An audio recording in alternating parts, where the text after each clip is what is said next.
So there's a old phrase that is spread throughout most cultures in the world, and the phrase is fairly simple. It's something to the effect that power corrupts. And different cultures and people throughout the world have had very different approaches to solving that particular conundrum of, on the one hand, power corrupts, on the other hand, we still like telling people what to do.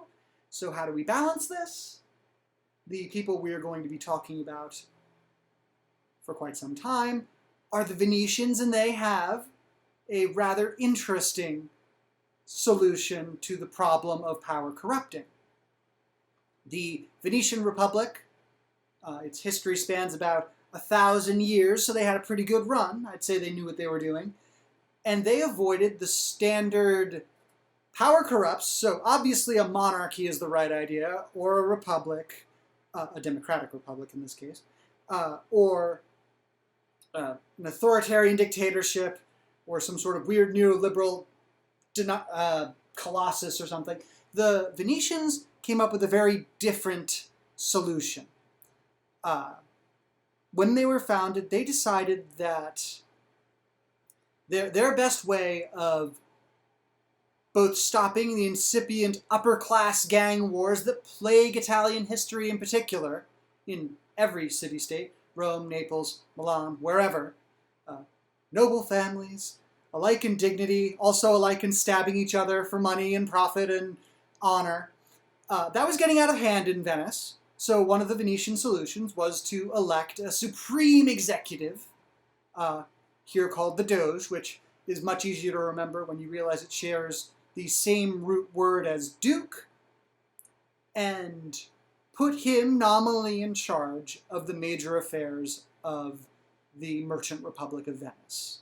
The rest of the government of Venice operated on a very different principle from its neighbors, and indeed in the world, of really not knowing the left hand what the right hand is doing. It ruled by committees. You know, the committee for espionage, or the committee for trade negotiations, so on and so forth. And they're all distinct, autonomous units that are somehow running a city-state and then later an empire. The Doge is one of the few people in the entire republic, and I say republic, not democracy, because there's very little of that in Venetian history. The Doge is one of the few people who is granted a seat on all major committees, and is one of the few people who can sort of see the forest for the trees. One of the few people who knows exactly, more or less, what's going on with Venice. Now you might think, that sounds like a pretty good deal. Well, the Doge and the Venetians have some very interesting provisos attached to the office. The Venetians, even more than the Roman Empire before them, well before them, and definitely a source of legitimacy they would relentlessly mine to justify their own practices, were terrified of the idea of monarchy or dictatorship. And so went over several fences, through a lot of burning hoops, and a lot of effort to prevent a monarchy from ever taking root through the office of the Doge. To give you an idea of what some of those hoops might look like, let's talk about someone who might be an ideal candidate from the Venetian government's perspective for Dogeship. And first, they would ideally be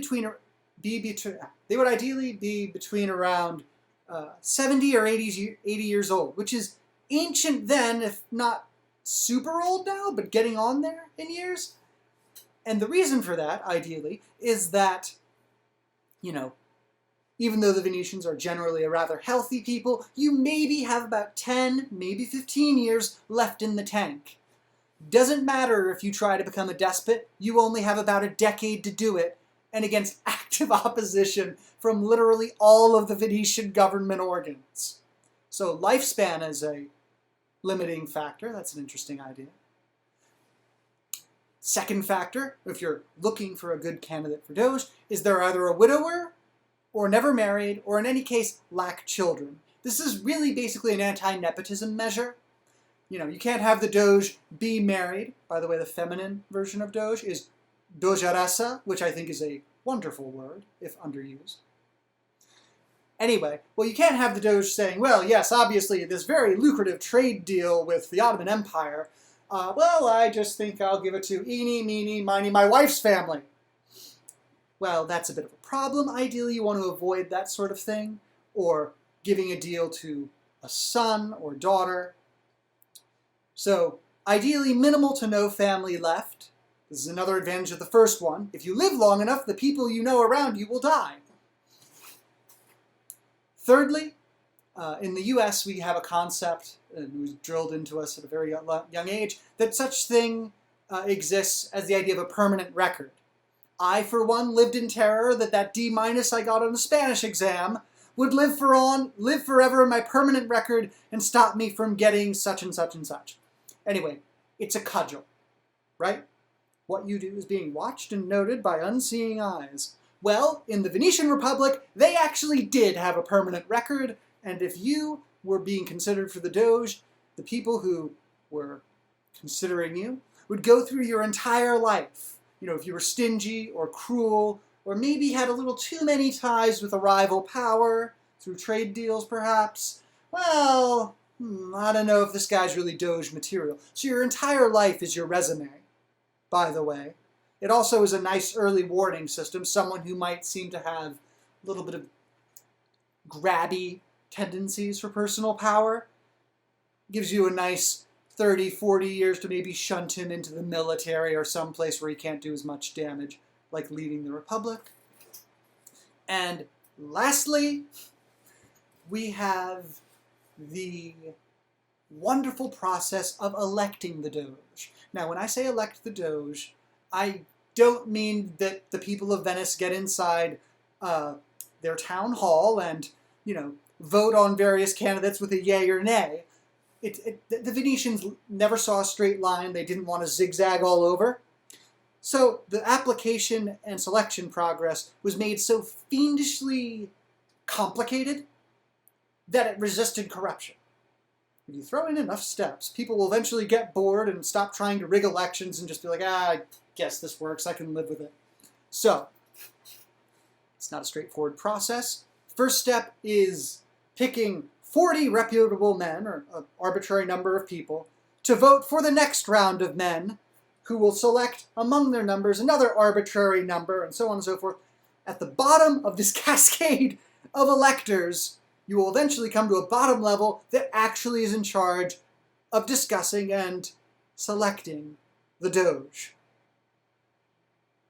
Doesn't sound that complicated, I hear you say, but it is only step one.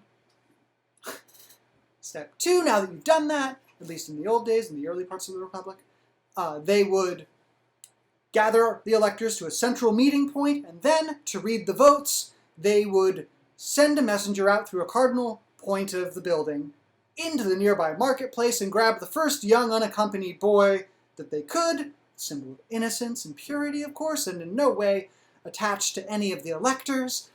Bring him in, he would come in and read the votes. In typical Venetian fashion, it didn't take long for people to start sending their nephews or sons or brothers just out to the market. What a coincidence on election day. Sure is a coincidence if you'd be picked, but that's relatively harmless. Fine. You've gotten there, you have been selected by virtue of such and such to be Doge. You think you're home free? You can, bend this office now to your will, start doing that good power corruption stuff? Wrong. Because you have to sign the Promission, which basically is Venetian for User Terms and Services Agreement, which is a long list of things that you shall not do and are not allowed to do.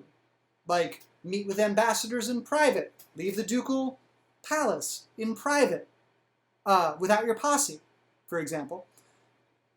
The sort of bribes you can take, or gifts, I should say more euphemistically, it's a whole long list of stuff you're not allowed to do.